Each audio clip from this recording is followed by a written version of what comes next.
चलिए जी, I think सभी आ गए हैं। तो जो आज का ध्यान है, मैंने वीडियो उसका ऑडियो नहीं, पिक्चर्स भी डाली हैं। देखिए, हम लोग सब जाते हैं घूमने हिल स्टेशन पर, देखी है पिक्चर, मैंने देखी। और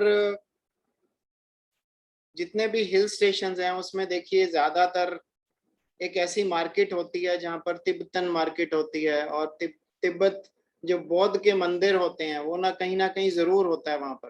तिब्बती मार्केट, तिब्बती लोग और बौद्ध का टेम्पल। जैसे आप मैक्लोडगंज ही जाएं, वहां तो स्वयं दलाई लामा रहते हैं, और बहुत सुंदर मंदिर बना हुआ है दलाई लामा टेम्पल, और जहाँ पर तिब्बती लोग पूजा करते हैं। मनाली जाएं तो वहां भी हैं, और सब जगह मेरे ख्याल आप सब लोगों ने वो जरूर देखा होगा कि वो ढोलक सी एक घुमाते हैं, वो हाथ से घुमाते जाते हैं। या फिर आपने वो झंडियां देखी होंगी, कार में भी लोग लगाते हैं, अपने घरों में भी लगाते हैं। परंतु कभी हमने उनका क्या औचित्य है, क्या है, उसको कभी जानने का प्रयास नहीं किया होगा कि उनमें क्या लिखा हुआ है और वो क्यों ऐसे घुमाते हैं। उनके टेम्पल्स में रॉड के साथ वो ढोलकियां सी ड्रम से लगे होते हैं, और वो घुमाते जाते हैं उसको। देखिए, ये सब चीजें भगवान बुद्ध से जुड़ी हुई हैं, और उसका जो मंत्र है वो है ओम मणि पद्मे होम। इसके ऊपर आज हम चैंटिंग करेंगे, प्री रिकॉर्डेड चैंटिंग जो यूट्यूब में अवेलेबल है। और इसका मतलब पहले जानेंगे। कोई भी मंत्र आप पढ़ते हैं ना, चाहे वो किसी भी धर्म में हो, ध्यान रखें, चाहे आप राम भी कहते हैं या ओम भी कहते हैं, ओम नमः भगवती वासुदेवाय देवाय कहते हैं, ओम नमो अरिहंतान, जो भी ये जो जैन धर्म में मंत्र हैं, महामंत्र हैं, तो इसका मतलब हमें जरूर जानना चाहिए। जिस मंत्र को हम उच्चारण करते हैं, चाहे वो एक शब्द का मंत्र हो, चाहे कुछ लाइनों का मंत्र हो, अगर हम मतलब के बिना उसको सिर्फ चैंट करते हैं तो उसका ये मतलब नहीं है कि उसका फल हमें प्राप्त नहीं होगा। डेफिनेटली हमें पीस भी मिलेगी, उसका फल भी मिलेगा। परंतु यदि हम उसका मतलब, उसका अर्थ जानकर फिर उस पर मेडिटेट करते हैं, तो बहुत जल्दी हमारा आत्मा का उत्कर्ष होने लगता है। तो जो ये ओम मणि, इसमें पानी नहीं है, ध्यान रखना, पानी पीने वाला पानी नहीं है, ये मणि है। ओम मणि पद्मे होम, जिसका संबंध बौद्ध धर्म से है। और बौद्ध कौन सा बौद्ध? इंडिया में भी है। ये तिब्बती बौद्ध का मंत्र कहा जाता है, तिब्बत में जो बौद्ध धर्म मानते थे। इसमें एक और डिफ्रेंसिएशन ये है कि लोग आपस में मतभेद जिसको कहते हैं वो है कि ये मंत्र संस्कृत में है। तो ऐसा नहीं कहा जा सकता कि ये बुद्ध के टाइम का मंत्र है, ये उससे भी पहला मंत्र है, वैदिक मंत्र है। जो ऐसा कहा जाता है कि भगवान बुद्ध ने इसे अपना लिया होगा, और अपनाकर इसको आगे इसका प्रचार किया होगा। ये बौद्ध धर्म का, तिब्बती बौद्ध धर्म का मूल मंत्र है। ये प्राय पत्थरों पर लिखा जाता था, चट्टानों पर लिखा जाता था, क्योंकि तिब्बती लोग ज्यादातर पहाड़ों पर, ऊंचे पहाड़ों पर रहते थे। तो पहाड़ों पर वो प्रिंट कर दिया करते थे, लिख दिया करते, हाथ से पेंट कर दिया करते थे। या फिर इसका जो आगे जाकर एक तरीका आया कि उसको पेपर पर लिख दिया इस मंत्र को, और जो वो ड्रम जिसको हम घुमाते हैं वो पेपर उसमें डाल दिया। और ऐसा कहा जाता है कि जितनी बार हम वो ड्रम, हमें मंत्र नहीं भी आता तो वो हम ड्रम को घुमाते हैं, उसका भी कोई नाम होगा, मुझे नहीं मालूम। तो जब हम उसको घुमाते हैं तो वो मंत्र उच्चारण अपने आप से मान लिया जाता है, तो उसका फल हमें मिलने लगता है। तो जो ये मंत्र है, इसमें जो पहला शब्द है वो है ओम, जो मानव उदारता देता है। इसमें ज्यादातर जो इसका भाव देखिए, ओम के कई मतलब हैं, तो जो इसमें मतलब लिया गया है वो उदारता का लिया गया है, कि करुणा और उदारता। माँ, इसमें जो सेकंड वर्ड है, 6 लेटर वर्ड है, ये जो ये मंत्र है उसमें 6 लेटर्स हैं। माँ उसमें उचित और सभ्य जीवन का संचालन करने का अवसर देता है कि एक तो पहला हो गया उदारता, उसके बाद सभ्य जीवन, उचित जीवन जिसमें यम और नियम आ गए, मॉरल वैल्यूज आ गई, हमारी ड्यूटीज आ गई। ना ही उसमें आता है फिर जैसे ओम,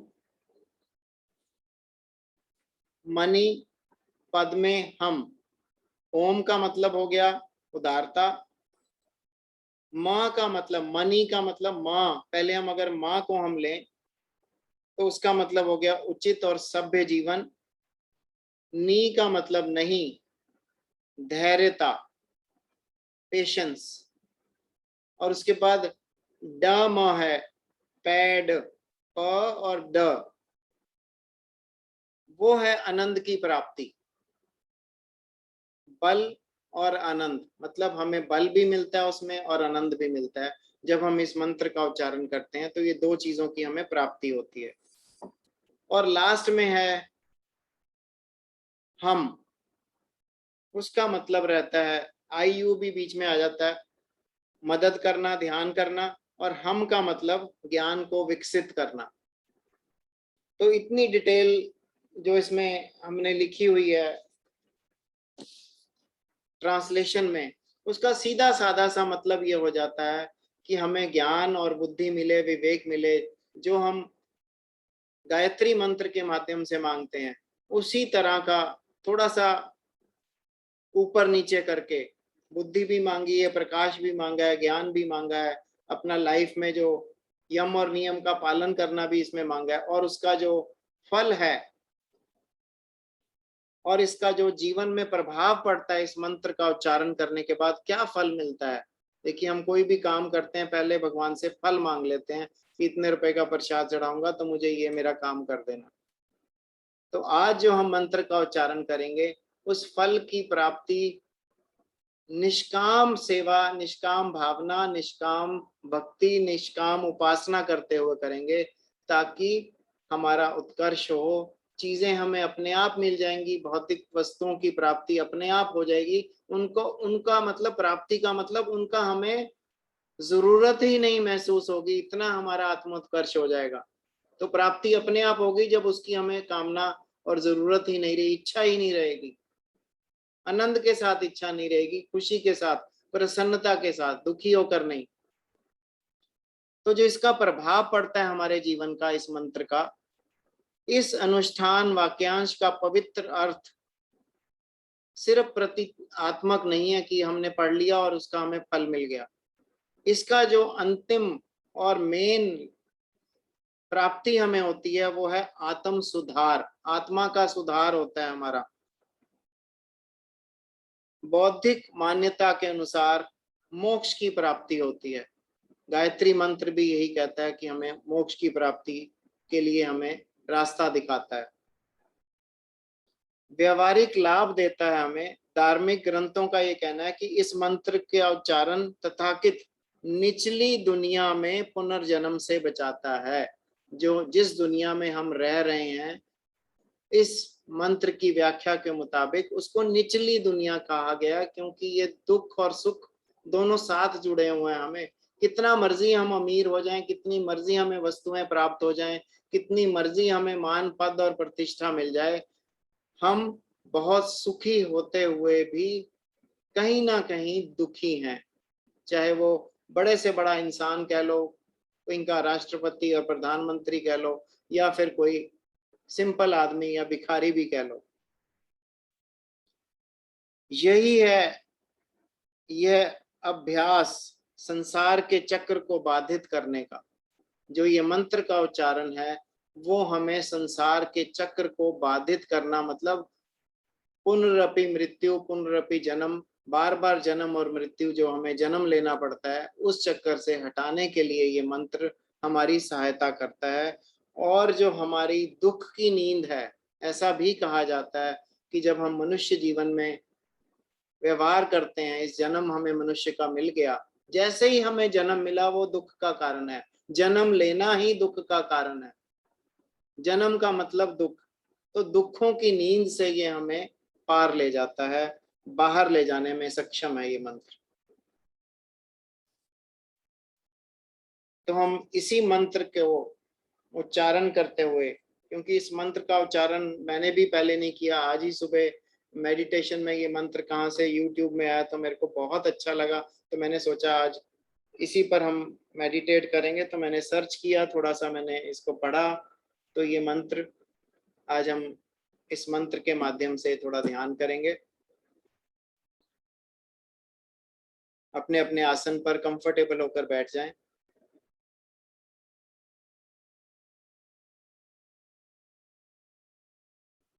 रीढ़ कमर गर्दन सीधी, आंखें कोमलता से बंद, चेहरे पर प्रसन्नता के भाव, ध्यान श्वासों की ओर, और एक सुंदर सी धारणा बनाएं कि आज जो हम मंत्र उच्चारण करने वाले हैं उसमें ईश्वर से कुछ मांगेंगे नहीं। ईश्वर के प्रति निष्काम भक्ति, निष्काम श्रद्धा, प्रेम, जिस तरह से हम किसी से अपने ऐसे बालक से प्यार करने लगते हैं, एक ऐसे पेड़ पौधे से प्यार करने लगते हैं जो हमारे घर के आसपास होता है, जिससे हमें कुछ प्राप्ति करने की इच्छा नहीं होती, अपने आप से ही हमारा मन उससे इतना जुड़ जाता है, इतना लगाव हो जाता है कि हम उसके जैसा, उसके अंदर विलय होने का हमारा मन करने लग पड़ता है। अथाह भक्ति, अथाह प्रेम, ऐसा भाव बनाते हुए मंत्र उच्चारण आज उस मंत्र में हम खोने का प्रयास करेंगे। और इस मंत्र में पानी नहीं बोलेंगे, मणि बोलेंगे। ओम मणि पाद में हम, अपने आप से आपको आ जाएगा, क्योंकि ये मंत्र बड़ा क्लियरली इस उच्चारण में प्रस्तुत किया गया है।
जिस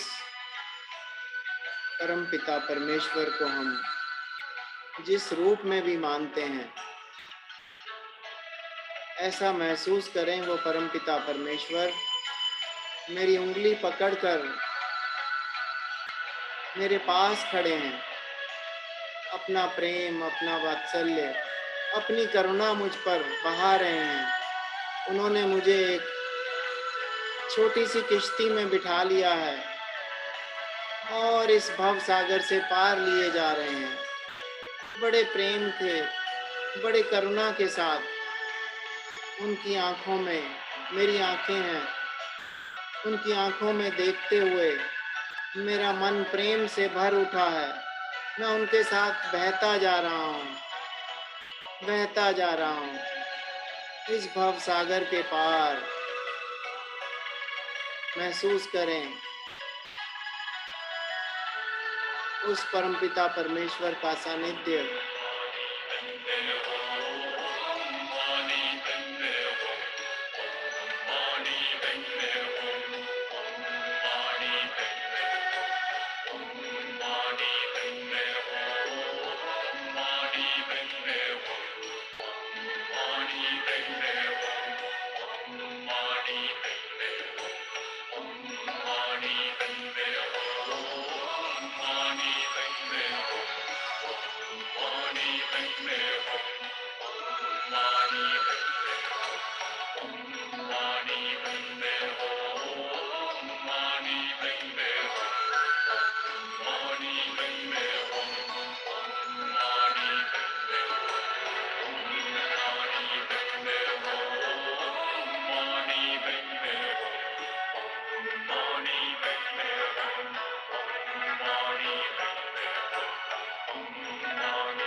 आत्मा का परमात्मा में विलय होता हुआ महसूस करें। एकत्व, एक,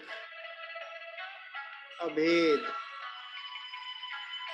एकाकार, विलय। और जब उस आत्मा का परमात्मा के साथ विलय हो गया तो कोई दुख नहीं रहा, कोई संताप नहीं रहा, कोई विषमता नहीं रही, कोई रोग नहीं रहा, केवल आनंद, परम आनंद। उस आनंद की अनुभूति करें।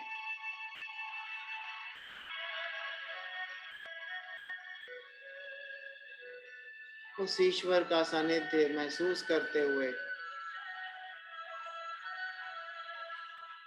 उस ईश्वर के सभी गुण अब मेरे गुण बन गए हैं। मैं ही ब्रह्म बन गया हूँ, मैं ही परमपिता परमेश्वर का स्वरूप हूँ। एकाकार, एकत्व को महसूस करें।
और इस विलय के बाद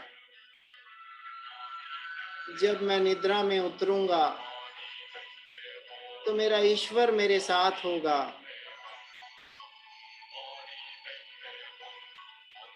मैं उसका सानिध्य, उसका साथ महसूस करता हुआ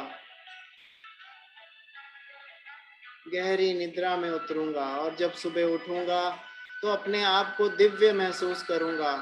उस परमपिता परमेश्वर की तरह ही महसूस करूंगा कि मैं एक मनुष्य नहीं, परमात्मा हूँ, ब्रह्म हूँ। और जो कल का जीवन, आने वाला जीवन मैं बिताऊंगा, उन्हीं गुणों के साथ बिताऊंगा।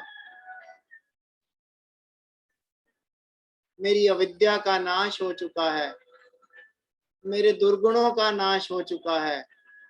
अब मैं दिव्य पुरुष बन गया हूँ, जिसका मकसद मानवता, मनुष्यता, निष्काम कर्म, निष्काम भक्ति, एक ही मकसद के साथ अपना जीवन व्यतीत करूंगा। जीवन मुक्त होने का प्रयास करूंगा। परिस्थितियां विपरीत आएंगी परंतु मुझे वो डगमगा नहीं सकेंगी और आत्म उत्कर्ष के लिए प्रयास करता रहूंगा। उसी के ध्यान में सुबह शाम अपना गृहस्थ भी पालन करूंगा और ईश्वर के पास जाने का भी प्रयास करूंगा। जीवन मुक्त होने का प्रयास करूंगा।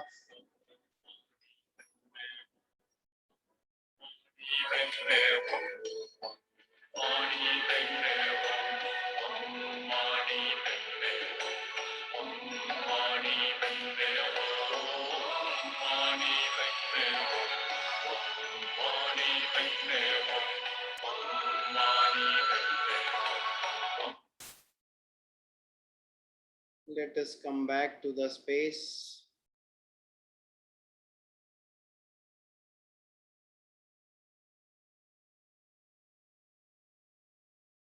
और गहरे उतरते जाएं।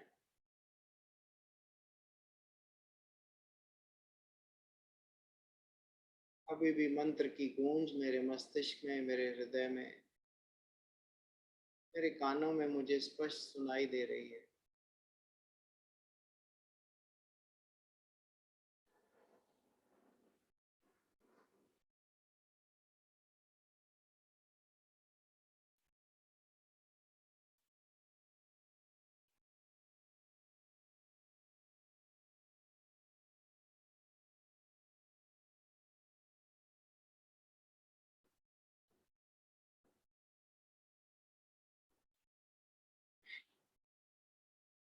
धीरे से ध्यान से बाहर आ जाएं।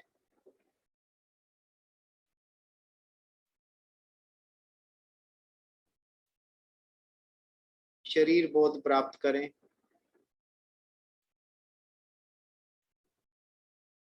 वातावरण और परिसर के प्रति जागरूक होते हुए धीरे से अपनी आंखों को आप खोल सकते हैं।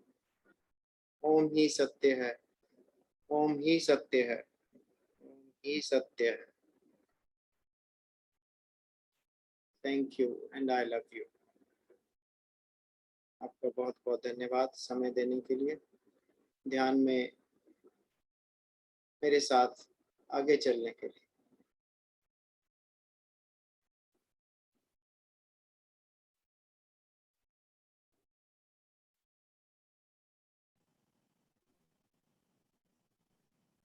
यदि आप कंफर्टेबल समझते हैं तो अपना अनुभव शेयर कर सकते हैं। और मैं ये चाहता हूं कि आप ज़रूर व्हाट्सएप में रोज़ कोई ना कोई कमेंट, कोई ना कोई प्रश्न, अपनी अनुभूति ज़रूर शेयर कीजिए, ताकि सबका आपस में जो हमारा संबंध है, एक पारिवारिक संबंध है, वो भी मजबूत हो और हमारा मिलजुल कर आत्म उत्कर्ष हो।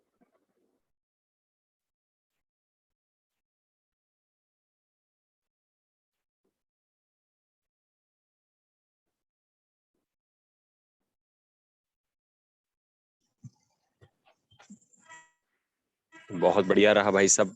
आज मैं काफी दिनों बाद आप लोगों के साथ, तो वाकई ये जो बात आपने बताई कभी बस बस बहुत अच्छा मतलब एक नॉलेज है कि मैं सुन रहा था जो यूज करते हैं ये लोग, गौतम बुद्ध के द्वारा बताया गया जो मंत्र है वो संस्कृत में ही है और बड़ा पुराना पौराणिक जिसे कहते हैं ना। और वैदिक। आपने बहुत अच्छा इस पे व्याख्यान दिया, उसका वैदिक है मतलब, तो ये आपने बहुत अच्छा व्याख्यान के साथ वो समझाया, मुझे बहुत अच्छा लगा वो चीज।